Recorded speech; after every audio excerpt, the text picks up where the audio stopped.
Hello, my name is Lonijonli, and welcome to Hello Creators. I got the idea recently to create a podcast and feature some interesting creators.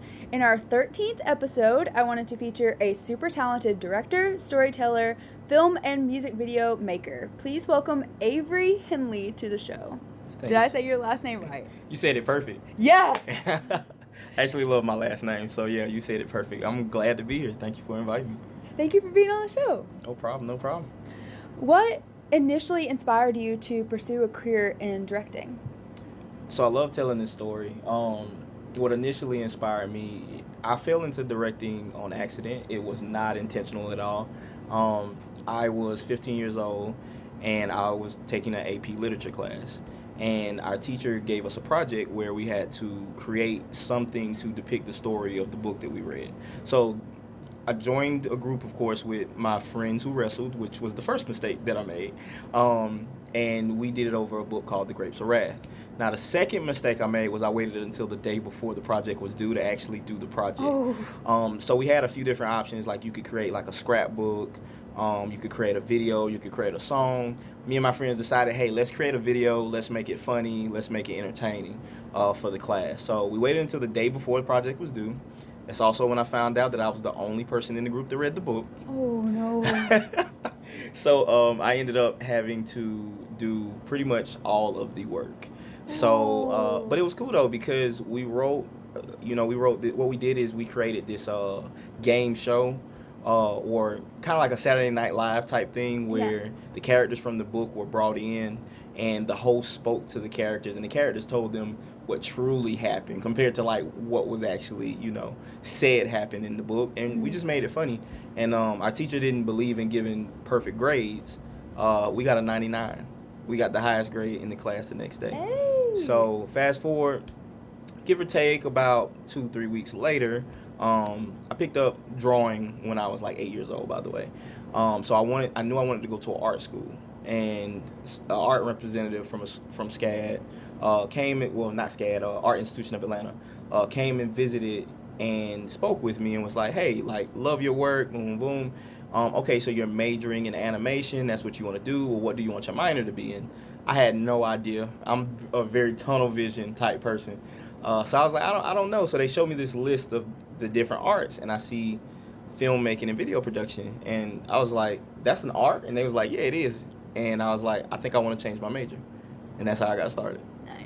So it's pretty cool. That's cool. Yeah. What were your earliest jobs in the industry, and how did they shape your skills? So at the time, I've always loved music, right? And I used to rap. I was a rapper. I rapped in church from the age of like 7. I made my own music at the time. I had mentors who also made music. So the very first things that I shot were music videos. And then I also shot, skit. I was very goofy. I was a very goofy little kid. I think I'm still goofy, just as an adult. That kid just went nowhere.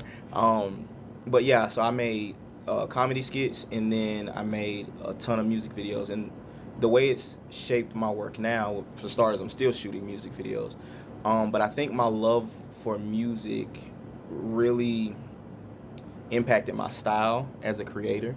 So even when you watch, something like a short film for me or a commercial, I lean towards that. I lean towards using music to tell the story. A lot of the times, even when I'm thinking up an idea or a story, I'm hearing music as I'm coming up with the story, if that makes sense. So I'm very driven by mood, emotion, and a lot of that starts with music or comedy, one or the other. Were there any films or directors who inspired you to begin making movies and music videos? Any films, any directors that inspired me? Yes. So I really loved the movie Kill Bill since the first time I saw it. I probably shouldn't have been watching that movie at 15, but I really loved that movie. The Matrix is another one. Really loved that movie a whole ton. As far as directors go, Quentin Tarantino, of course.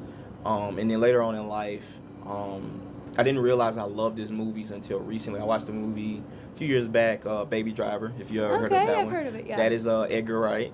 Now, Edgar Wright style is a lot like mine, where he implements music heavily into his visual. So if you think about the movie Baby Driver, he did that Yeah. a ton. And so he has another movie though from way back before I graduated called The World's End, which is a comedy movie, and he implements music very heavily. So I would say Edgar Wright had well. I would say Quentin Tarantino had a more direct influence on my life, in the sense that I knew of Quentin Tarantino, but Edgar Wright had a heavy influence on me without me realizing who it Yeah. was that was influencing my style. So definitely those movies and those directors, I think, impacted me. So yeah. Nice. What's the first step you take when beginning a new project? So every project is different. It really depends on the project itself. Mm-hmm.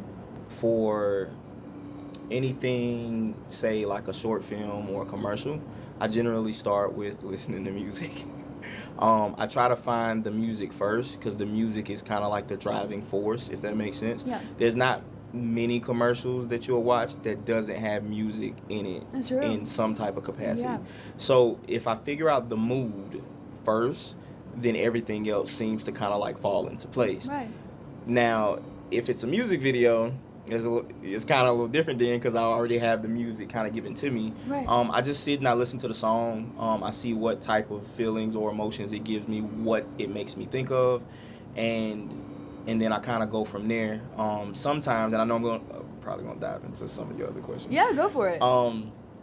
Sometimes when I hear a song, or generally, well, I'll start with that. Generally, what happens when I hear a song is I see visuals in my head based off of the emotion, the feeling that it gives me.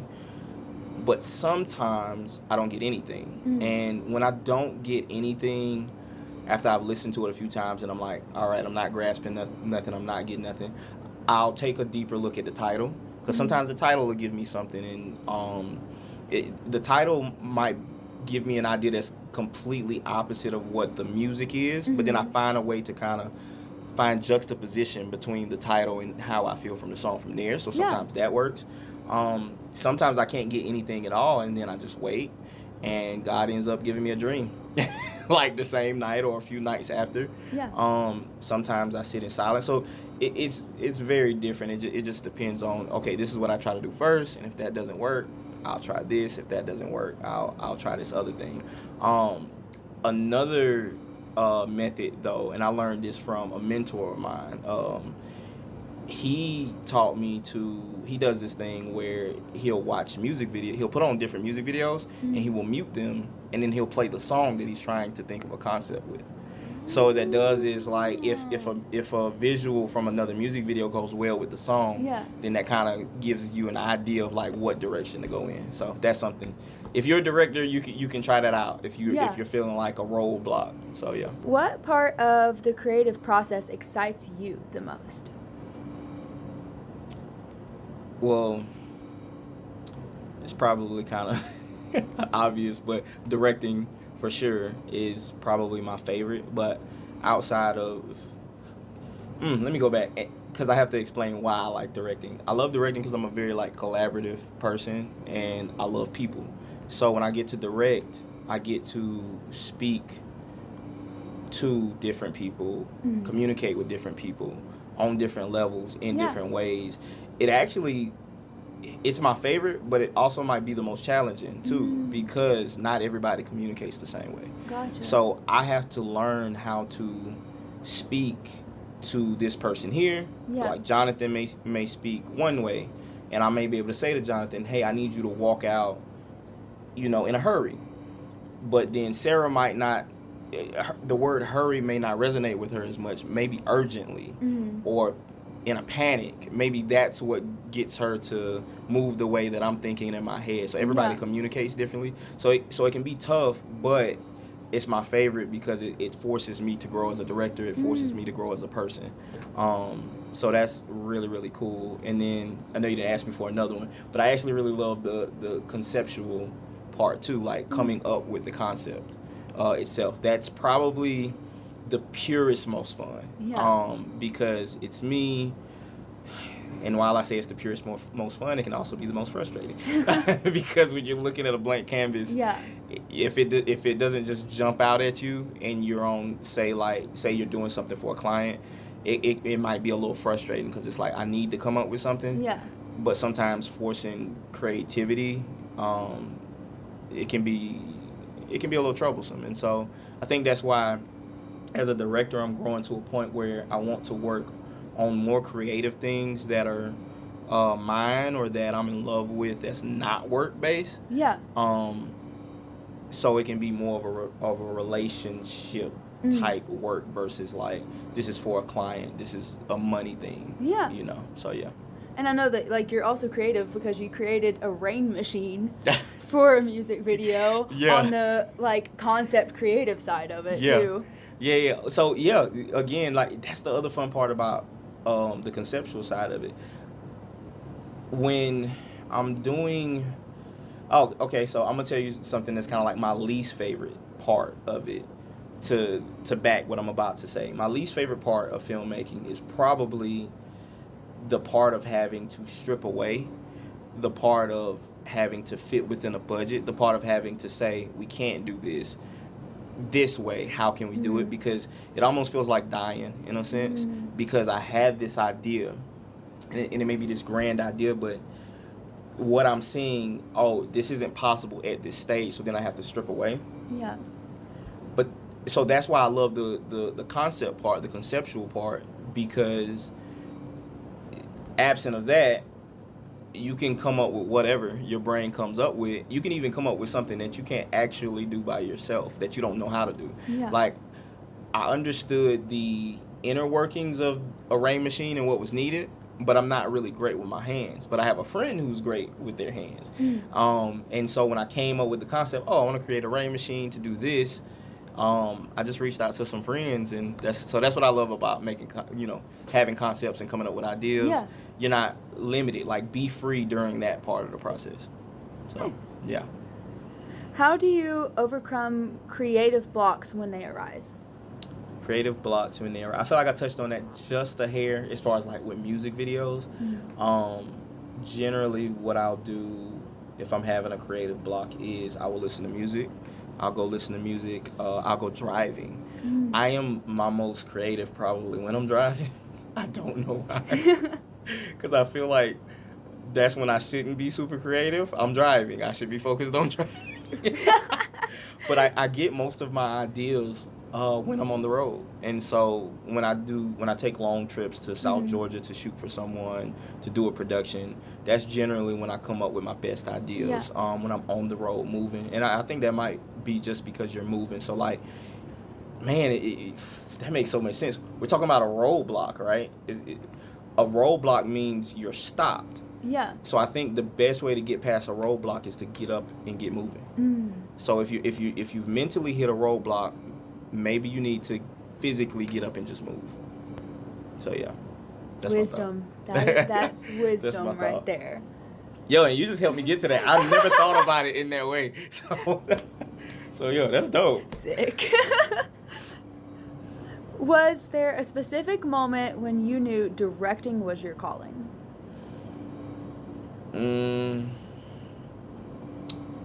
Honestly, I'm embarrassed to say I feel like the moment was just recently, even though I've been directing projects since I was 15. So I've been directing now for, I'll tell my age, 16 years. And I feel like I just now hit that point where I realized, okay, maybe this is for me. Maybe this is my thing. Funny thing is, sometimes whatever our calling is, there are indicators of that calling that we don't realize is tied to that calling.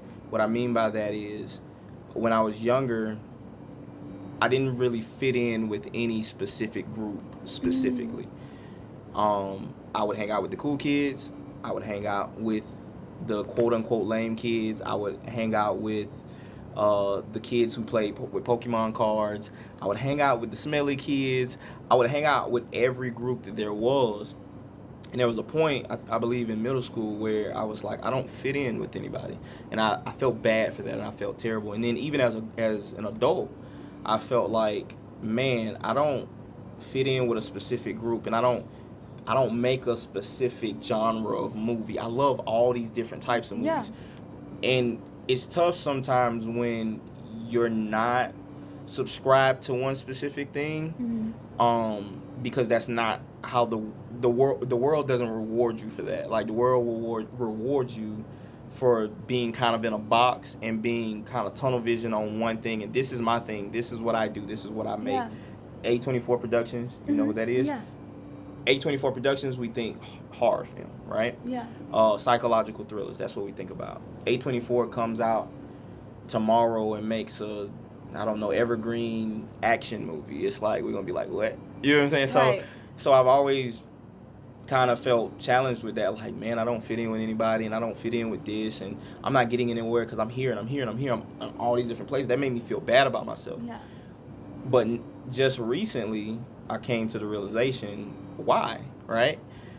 I fit into, it's not that I don't fit in with anybody, it's that I fit in with everybody. And because I fit in with everybody, I can communicate with everybody. Yeah. And that's actually a great trait for a director to have, being able to communicate with these different people from different cultures, Right. from different places. So I thought it was a negative when I was younger, but it actually was an indicator of the gift that I have. Yeah. And it took I can't remember who it was that said this to me, but someone specifically told me that they thought I was a great director and they loved working with me as a director. And I remember saying, Yeah, you're that, great. I agree. I appreciate that.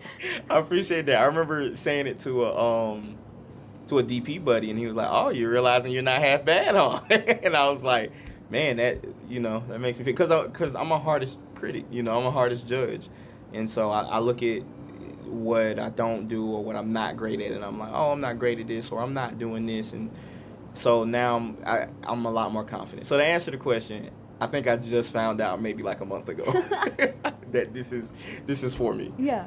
So I've worked with quite a few different directors at this point, and I genuinely, you're in the top. I'm not kidding. I'm ready to work with Avery again. Let's go. Oh, Let's create stuff. So I 100% back that up. That's lit. Anybody that wants to be like a director, I would say, I think a director is a good leader. But we was just, man, what was the scripture? I don't remember where the scripture is at, but there's a scripture that says, not even the Son of Man came, not even the Son of Man came to be served, but to serve. Right. Right? We're meant to serve other people. And I came to the realization, I'm actually my happiest when I'm serving others. And so sometimes it's tough when I'm on big sets with my friends and like I want to pick something up and help, and they have to look at me and be like, sit down, go sit down. We got this. But it's because I'm a servant at heart, you know. And I think that's how you're supposed to be. And if you truly want to be a good leader, then you need to be a good follower first. An analogy I just gave my brother the other day was, you think about the game Follow the Leader. Don't know if you ever played that in school. When we played in school, our teacher would speak to the person in the front, tell them which way to go, and everybody has to follow. Well, if you think about that game, including the person in the front, everybody that's behind him, yes, they're following, but they're also leading somebody else. So before you can lead, you have to be able to follow. So, yeah. That may be completely off topic, but no, that was good. And to be able to understand like all the sides of it too, I've not heard a single person that said that a director is not doing their job if they know like all the sides. So like Right. you just do a better job if you're able to understand better. Yep, for sure. I think the best directors are people who've done most of it, so they understand what it feels like. It's harder for somebody who probably like maybe that's been handed to them, or they step in and they're like, oh, I'm gonna be a director. Yeah. But they've never had to set up a light, so they don't understand how much work that takes or how much time that takes. They've never had to mic a person up and understand like the frustrations of that. And since I had the privilege of, and I used to complain about it when I was younger. I used to complain about not having a team and having to do it all by myself and all of this. I used to complain about those things, and now I'm like, man, that was beautiful. That was actually a gift, and I didn't realize it because I played all those parts to some capacity. Now I have an understanding, and so I think I'm just really chill on set, and I'm understanding, and I think people respect that too. Mm-hmm. So, Agreed. Yeah. And on to storytelling, because you're also a storyteller. Yep. What's your favorite part of bringing a story to life? The concept, because everything else makes me cry. The concept part of storytelling is so fun because you can just dream and imagine. And no, honestly, that's crazy because I've thought about a question like this recently, and I would give that answer. I think working with actors is probably my favorite part now because I guess this kind of goes with working with like my DPs and producers too. Yeah. But you can see it. You can see it the most with DPs, but you can really see it with actors where I have a vision of this character. Yeah. And I guess this depends on what type of director you are too. And this is my character. I give you this character, and this is what I mean. Just like working with you on the last project where you played the mime, right? I gave you these parameters and was like, hey, this is what I'm thinking. This is the mood. This is the emotion. And you took it from there. And like what I was expecting was level 7 or level 10, and you made it level 25. Like, and you gave expressions and you did things that I didn't think about. Like, so then if you add like you wasn't even, that's a role you weren't talking. If you add like a role where you're speaking and you're talking, and now we're seeing different mannerisms and different speech patterns, and you're delivering lines a certain way. I love that part of story telling, because we're telling, though I may have wrote it, we're telling the story together, and the story is consistently changing, right? Right. So you write a script, and after you write that script, you show it to some friends, or you show it to some co-writers, or whoever it is. You guys make changes, revisions to it, right? So story changed. But then you get on set, and you're working with these talented actors like yourself, and now the story is evolving even more because they're bringing an aspect to that character that the director never thought about, the writer never thought about. Right. And then even in the edit, it can change some, so yeah, I think working with people is my favorite part of storytelling. Telling the story with others is my favorite. So yeah, I'm answering these questions to you, but I'm really answering them to myself too. When creating a story, what is the most challenging part? When creating a story, what is the most challenging part? Oh, I had like 3 answers pop up in my brain. I'm gonna go with the third one that I just thought about. The question is, what's the hardest part of storytelling? I think the end. I think when it's finished. Yeah. I think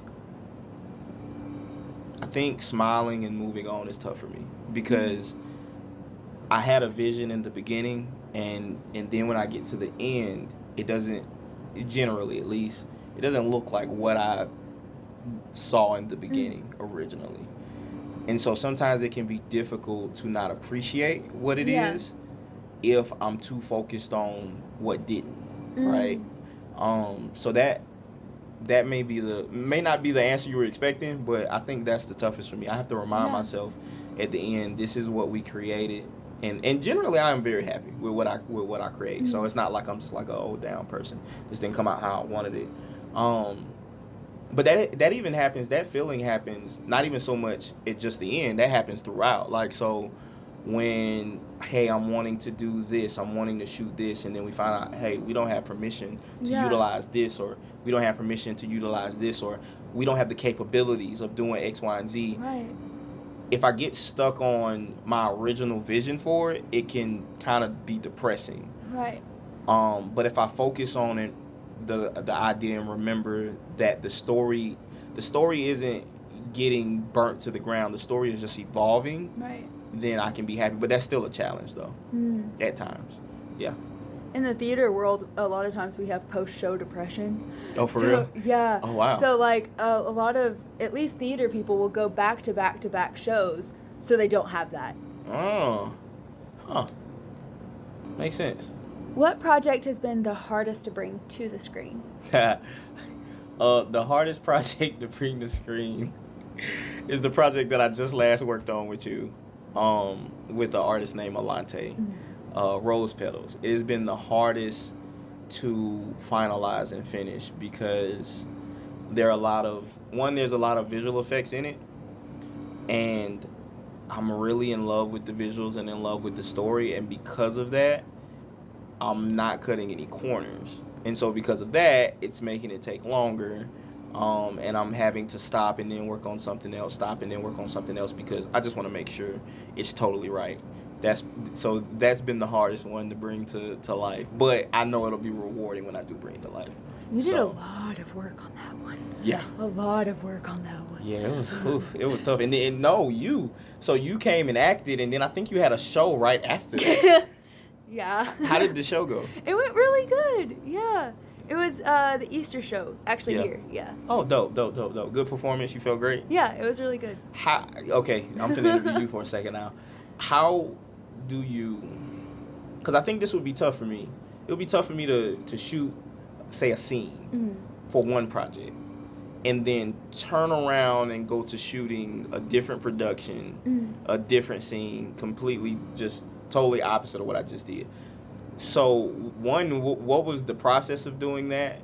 Two, was it hard? Did it just come natural? How did you go from being in my project to then switching and going and playing this other part?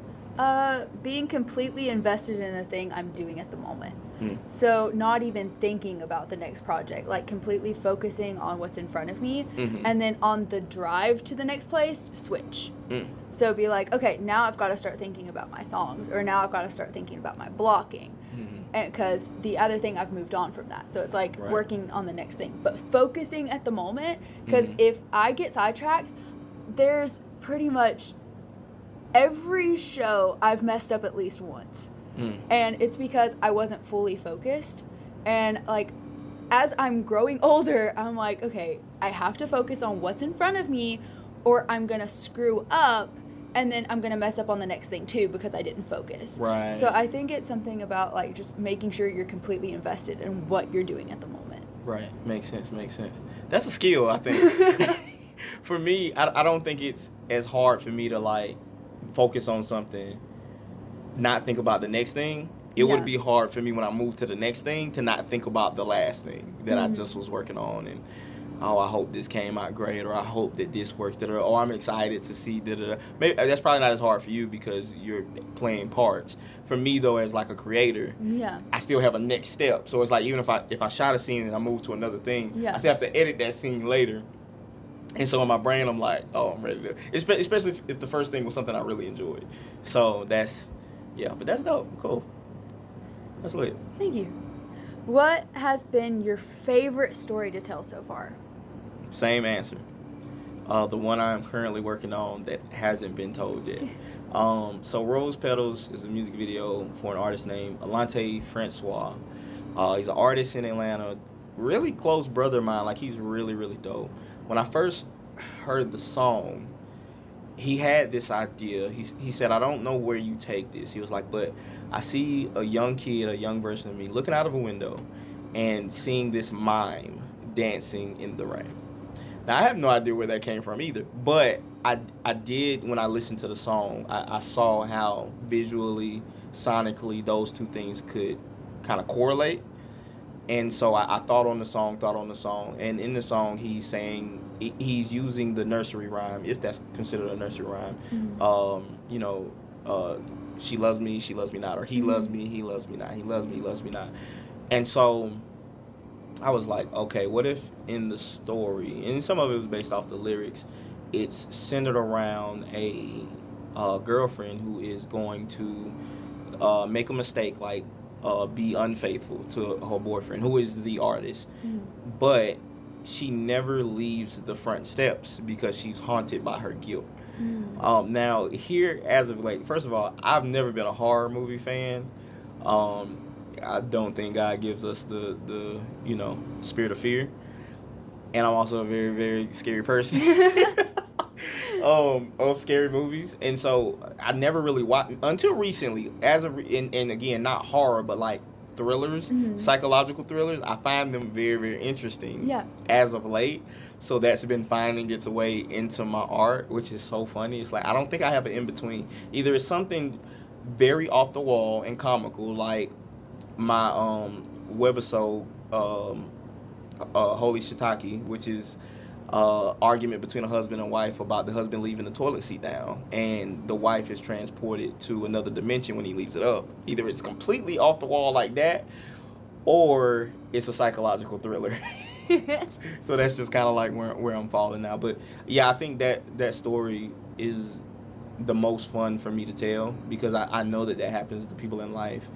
And it doesn't even have to be like unfaithful. It could be anything. Like, if you were ever a kid and your mom told you, no, you can't have a cookie, and then you go to take that cookie, that guilty feeling that you have after you've eaten the cookie, every sound, every time your mom speaks to you, in your brain you think, I'm caught, right. Something's wrong, and you're envisioning yourself getting in trouble. Everybody looking at the music video, the visuals are cool, you see the mime, all of it represents something. If I want them to take anything from it, it's yes, that feeling of guilt when you've done something you know you're not supposed to, or you're thinking about doing something you're not supposed to.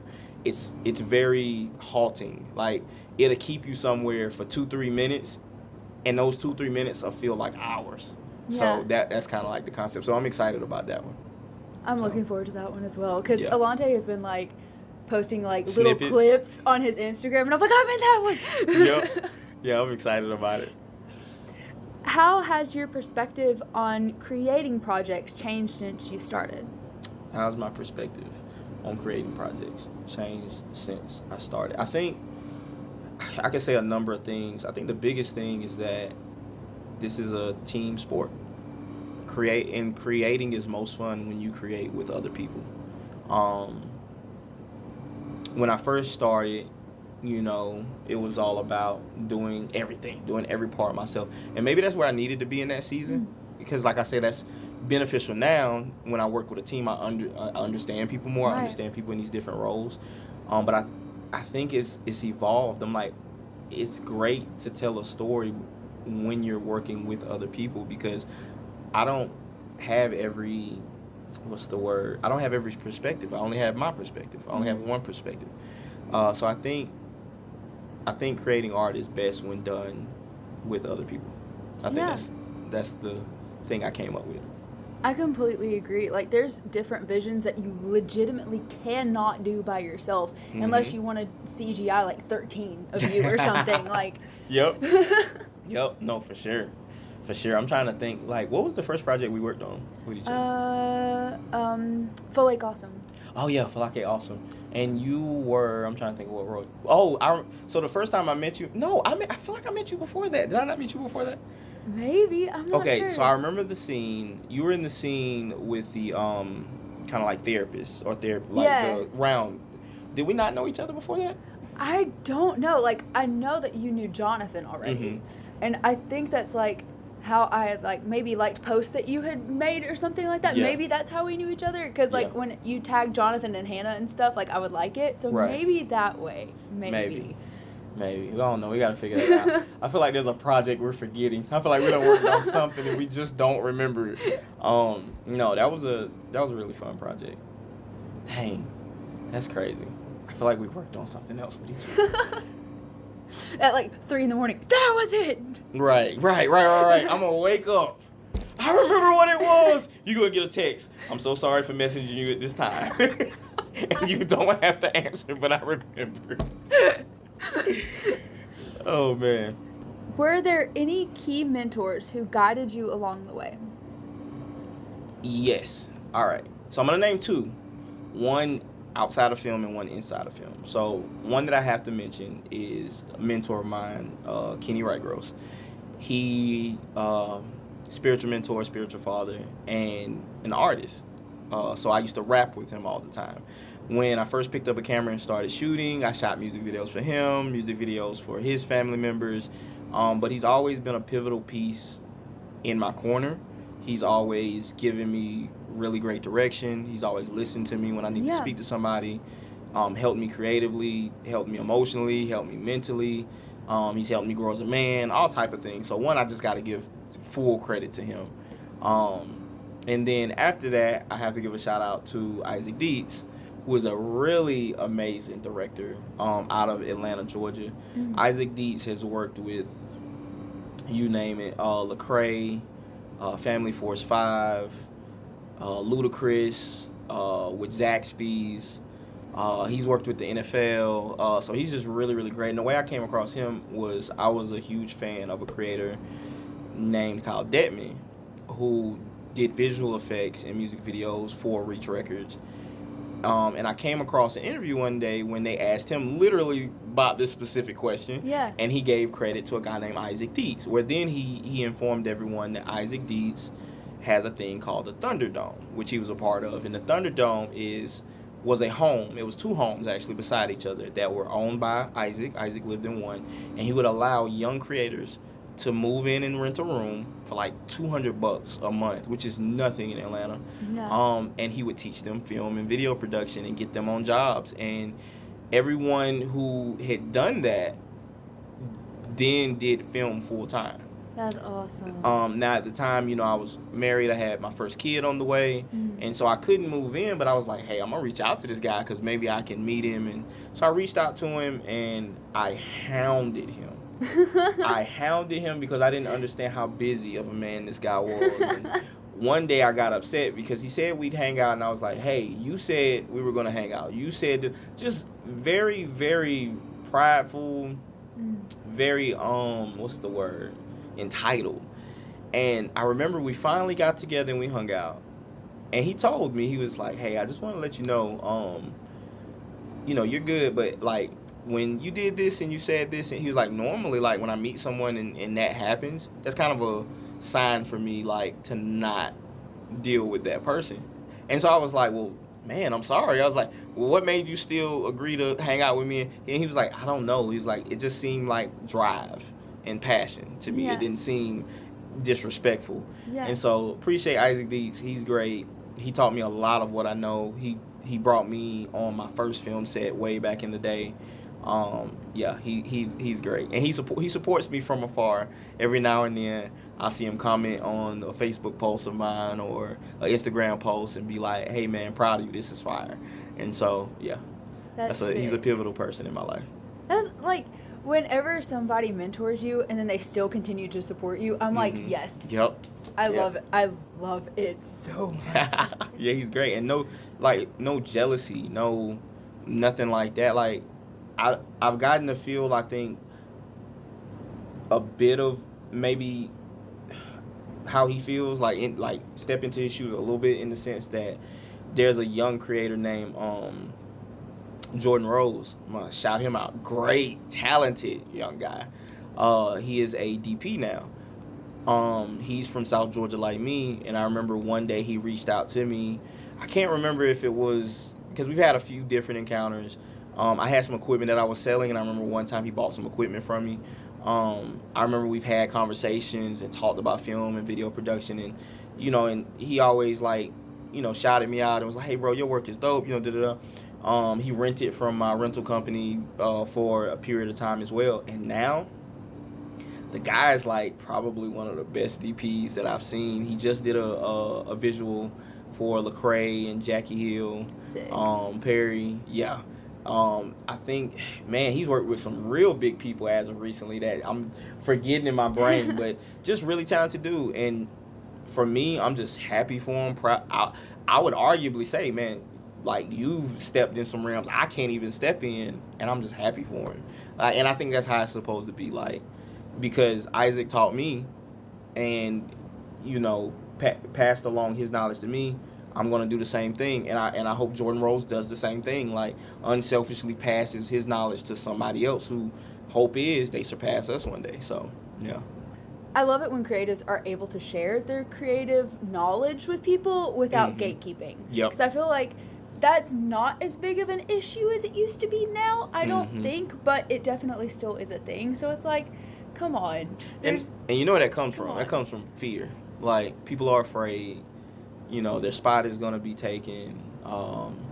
Somebody else is going to get a bigger job. Somebody's going to take their job. But one, it's so freeing when you don't think that way. There's enough work out here for all of us. There's a ton of work for all of us out here.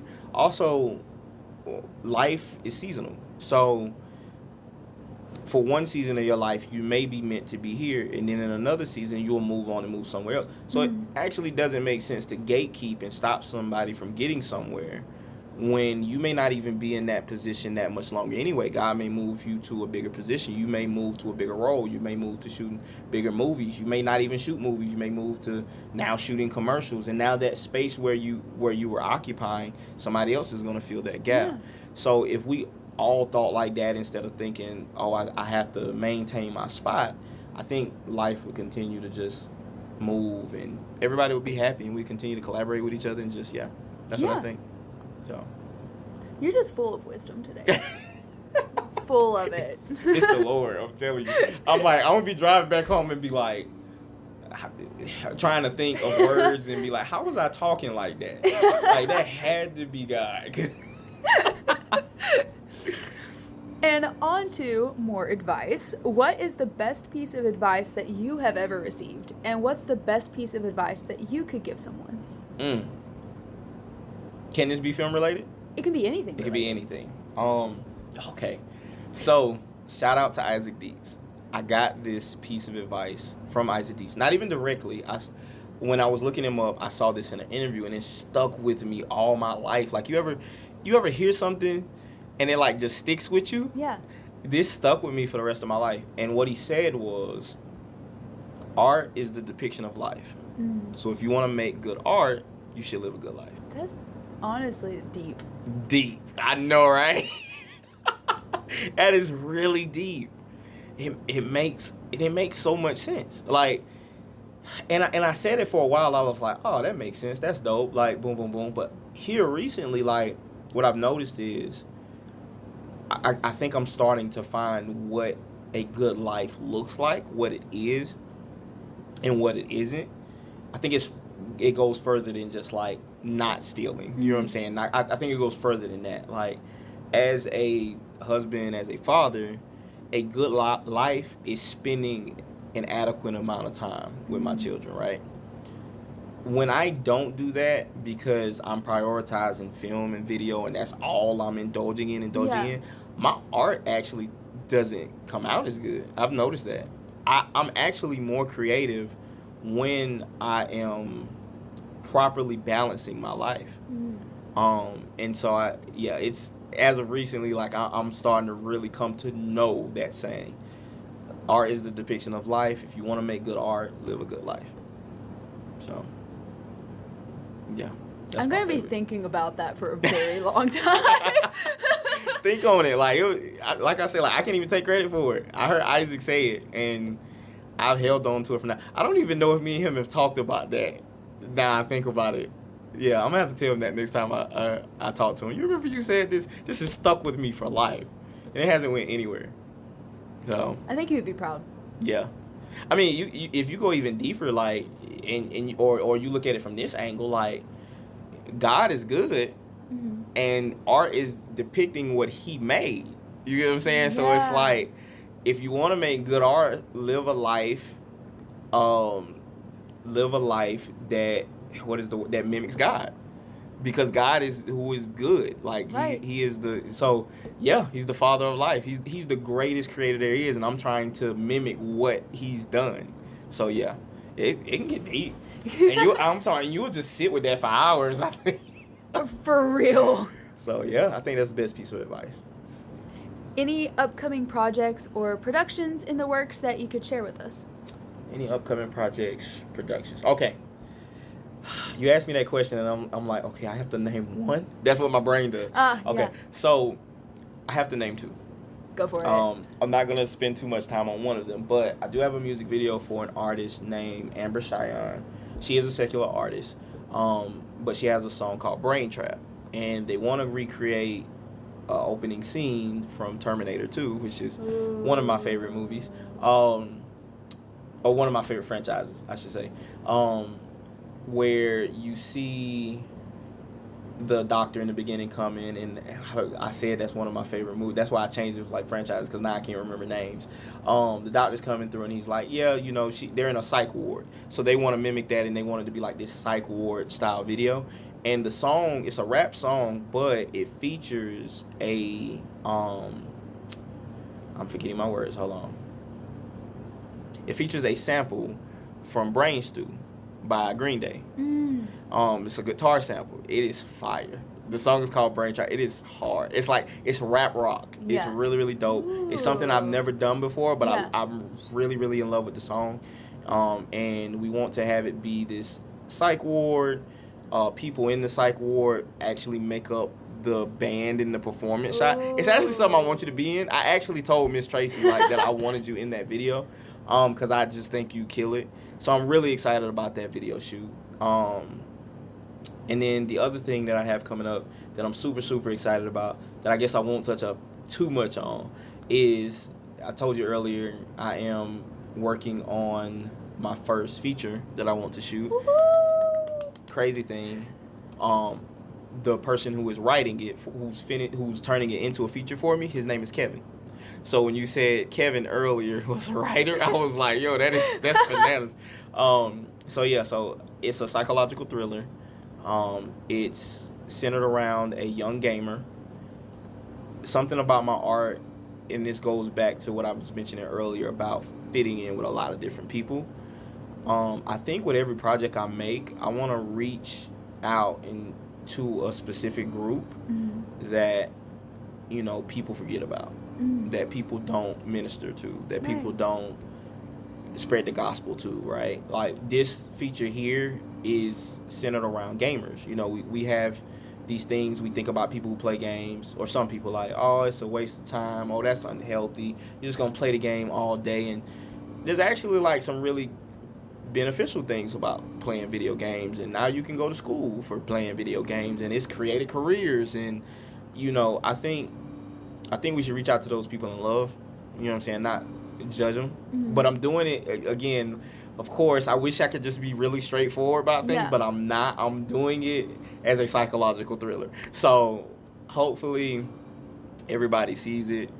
Everybody loves it. Well, hopefully we finish the script. Yeah. We shoot it at the beginning of next year, and get to put it out, and people love it. Sick. But I think people will. I think it'll be dope. Well, Five Nights at Freddy's has had a very successful franchise, and that's based off of a horror video game. Yep. Yeah. So I'm looking forward to this. Did you watch the movie? I have not, but I have friends that have, and do not stop talking to me about it. So I've never played the game. I didn't know anything about it until the movie came out, and so then I watched the movie and I enjoyed it. So yeah, so it was pretty cool. What are you? Okay, I gotta flip it on you really quick. Because do you have any more questions? You have more questions for me, right? Yeah, I gotta flip it on you real quick. What are your 3 favorite movies? My 3 favorite movies? Okay. One that very much shaped me as a kid, and my love for pirate and folklore, is Blackbeard's Ghost. It's an old, very close to the black and white era of Disney. And it's a comedy folklore kind of movie with Peter Ustinov. I'm pretty sure I just slaughtered his name. But he plays Blackbeard, and it's a comedy, kind of folklore movie. And then probably, it's not technically a movie, it's a show, but the Andy Griffith Show was very, I love the Andy Griffith Show. I didn't watch that until I was an adult. Right? Yeah, just recently I was like, man, I love this. What took me so long to watch this? And it's so good. Seasons 1 through 5 are the best. Seasons 6 through 8, Barney just randomly comes in. So it's they're not as good in my personal opinion, but they're okay.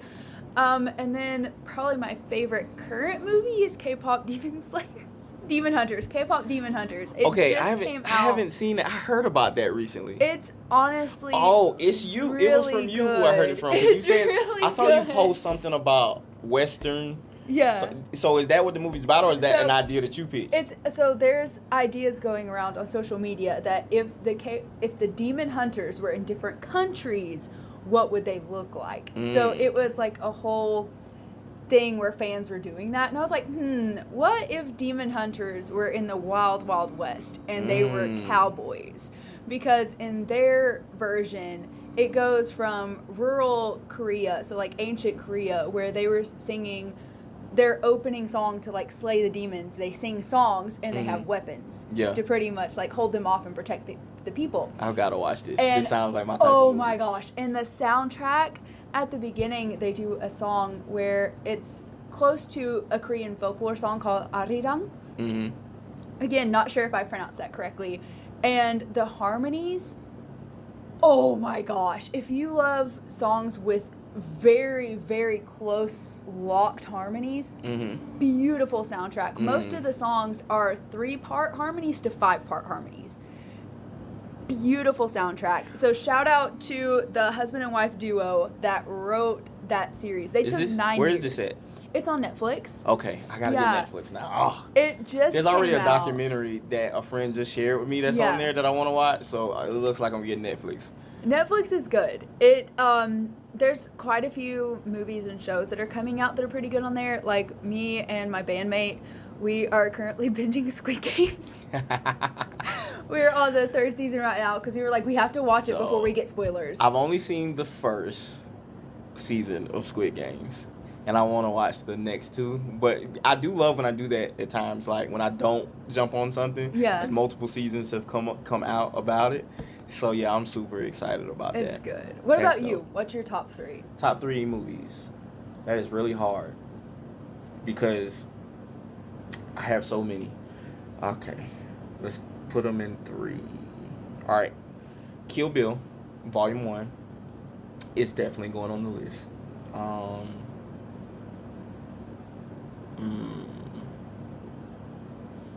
And then I'm gonna be mad because I'm gonna give you 3 and I'm gonna leave and be like, how did I not list this movie? There was a movie recently that I remember when somebody asked me this question. I was like, how did I forget this movie? I love this movie. Okay, it's animated.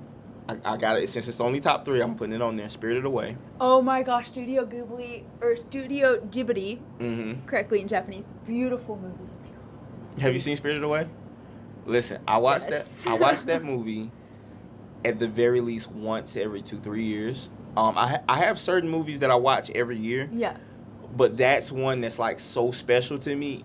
I'm like, I can't watch it every year. I have to like let myself kind of forget certain moments and then come back and watch it. Spirited Away is one of them. So like take for instance Harry Potter, the Harry Potter franchise. Yeah. I watch the Harry Potter franchise once every year. But Spirited Away is very, very special. The 3rd spot. Favorite movie. What is my favorite movie? Oh, this is tough. If you ask me the same question tomorrow, I think I would give you 3 different movies. If you ask me next week, I'll give you a whole 3 different movies. It just depends on the day. Today, I'm going to give that 3rd spot to Green Book. Have you ever seen that? I think it's Green Book with Marshall Ali. I think that's his name. I might be butchering the title name and butchering his name, but that is a really, really good movie. Yeah. I really enjoyed that movie a ton. Man, I'm going to text you at 3 in the morning. I'm going to say, hey, these are my 3 favorite movies. Just some honorable mentions, some other stuff. I love Inception. Beautiful soundtrack. I love Bullet Train. That's a recent one that I really, really like. Yeah. I love Django Unchained. I like that movie a lot. Shows that I like, Heroes, if you ever saw that from back in the day. Yeah. Really, really great show, I think. I feel like there's another show that I'm not thinking of. I have a show that I'm working on and I'm writing that I think is going to be really dope that I'm going to share with you after this. I've had it since I was like 14. You'll have to be looking out for it. Yep, you got to look out for it. So I think, I'm a leave with those, even though, like I say, there's a ton of other movies that I'm like, oh, see, it hit me. I knew there was one. You got it. Ready Player One I can't go without listing Ready Player One. Spielberg is such a great director. It makes no sense. I remember I used to get upset because people would, meet me or people would know me and they'd be like, yo, that's young Spike Lee. And they say that, of course, because I'm black. I'm African American. But I'm like, I'm really closer. I really would love to be called Spielberg. That like if you want to give me a compliment or make me feel good, they call me Spielberg. I don't really watch Spike Lee's films like that. I guess if somebody called me young Ryan Coogler, I wouldn't be mad at that because I like his films too. The Creed franchise is amazing. Did you see his new movie? Mm-hmm. Okay. It's good. It's a little dark or very dark, but it's pretty good. Sinners. Black Panther, of course, I love a lot. Classic. So, Fruitville Station, very tear jerking. So yeah, that's enough talking about movies. I'll talk about movies. There's some movies and shows for you all to check out after this episode. Yep. Thank you so much, Avery, for being on the show. I very much appreciate it, and I'm looking forward to your future endeavors. No problem. Let's do it. We'll be working with each other, I think, probably for the next 5 years, unless you move. So, thank you for having me on.